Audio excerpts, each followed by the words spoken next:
what strengths have you added with these 5 girls?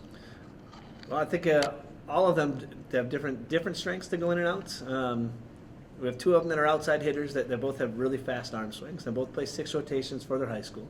So they're both kids that don't have to come out in the front row or out of the back row, which right now we have that weakness a little bit. We have kids that are a little bit more specialized in just the front row or a little bit more specialized in just the back row.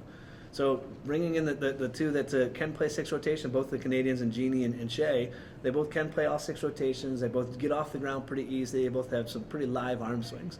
So bringing those 2 up here will help us a little bit to keep bodies on the court. Only playing 3 rotations can be tough at times. You get in a rhythm and then come out of a rhythm. So bringing the 2 of them in here, I think it shores up that. The other 3 kids are big, strong kids. They have solid arm swings. I think Haley Swain, especially coming from Calgary, has got a great blocking instincts. She presses her hands over the net, and she is just a big presence on the net. So putting her here, in our gym and in our conference, I think she matches up pretty well with the other middles in our conference blocking wise. She'll still have a lot to learn because the game is a little bit slower in that part of Calgary, but she catches up to the game, it'll be big. Nicole is crazy fast. Nicole is really fast, and she's from the Brandon area, from Dauphin. She has got a really good arm swing, and her speed is a great asset for her. So getting her to be able to run some of the quicker attacks and going side to side with her arm swing and her speed will be huge. And then the last one, Emily coming from Bemidji, she knows what the conference is all about with one of our conference schools in her hometown. So bringing her here to be able to compete against that, it will be huge. She has got a really live arm, and she hits extremely well off of 1 foot. I love running stuff off of 1 foot. I love the slide attack and getting kids to be able to stretch out the middles on the other side with that 1-footed attack. So again, everybody's got their own different strengths, whether it's a blocking strength, whether it's a speed strength, whether it's Emily off of 1 foot, or the other 2 being able to play all 6 rotations. And we're not done with that recruiting class too. So I think there'll be a couple more kids to add down the road. Do you think with what you're adding here that the building blocks are beginning to come into place here as far as building this program from the ground up as you wanted to do? Oh, without a doubt. I think that's a great way to describe it. These guys are a foundation. They will be a foundation for the next 4 years. But the 5 of them, and again, when you add a couple more into that, that's a great foundation to go off of. We're gonna take some lumps next year because we'll be really young. But having those kids here with Kelsey and Logan, the way they played this year as well, adding to that a little bit, this is a great foundation for us to step forward off of. I'm reading here, Coach, about how you're graduating some key middle hitters. With that in mind, I was just wondering, are different positions either easier or more difficult to develop into having immediate impact players, considering you're expecting your team to be younger next year?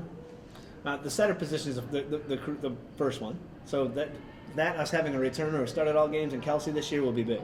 That'll be a great point for us. But the middle hitter position is the hardest, most physically tasking position on the court. It's not always the most mentally tasked, but it's the most physical. You're constantly moving. You have to be quick. You have to be able to close back and forth the sides and transition hard off and hard on. So it's a constant movement exercise. You are never stopping, and that's one of the reasons why we have 4 kids, and we have 1 returning in Danny who was redshirted this year. But we really recruited that position hard. We got to make sure that the kids can, and it's a position that's hard to be able to last and be able to keep your body healthy over 4 years. The fact that Tara made it through 4 years with minimal injury in and outs and hasn't missed many games is huge compliment to her. So bringing these 4 kids in, to be able a couple that can play in the middle, was a big need we needed to address. So having those kids be able to learn what it takes to transition off or transition on the net and seeing how much that speed difference is from high school to now is a big difference for us. So that was our biggest need we knew we needed to address. Having Sean and Terrace, again, kids that were last year starters and this year starters, knowing what a big hole and what a big part of our offense and defense they are now, that was our first address that we had to hit on. So I think we addressed that. We got, again, 4 kids that can play that position, and a couple that have some different strengths that should be able to fill that role pretty well. Coach, looking ahead to this weekend,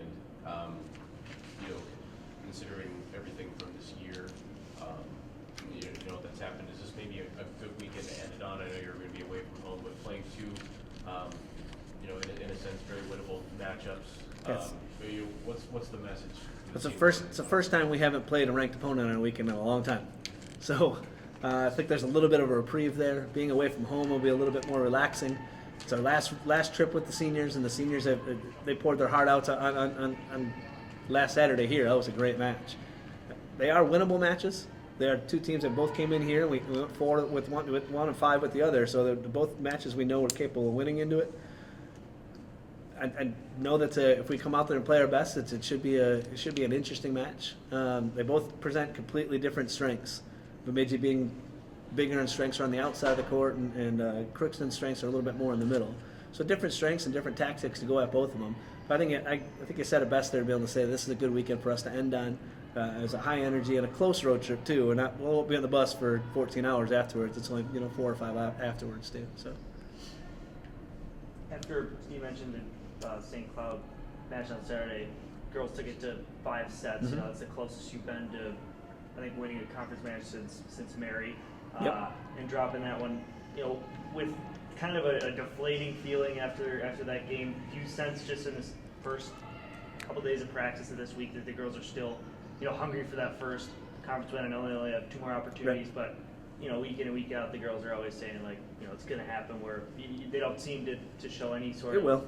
I hope it will. I mean, I don't see any reason why it won't. To be honest, it's a great group of kids, and matchup wise, if we can force the ball into Tara and Sean this weekend, if we pass well enough to get them the ball, it could happen both days.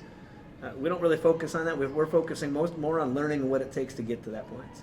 Learning for Logan to know how consistent, how much effort it takes for her to be able to be at that point every day.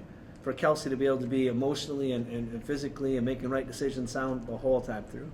That's been our focus all week. We came off that Saturday match, and again, we played our butts off. I was really proud of them. The seniors poured their hearts back out to them and told them how proud of them they were too. Monday we had a great team dinner. Yesterday had a really spirited, a good competitive practice. We have one in a couple hours here, and then tomorrow being our last one. So I think the attitude and the effort is there. Everything else is there. I just hope we can squeak out one out of the next 2 and see where that goes.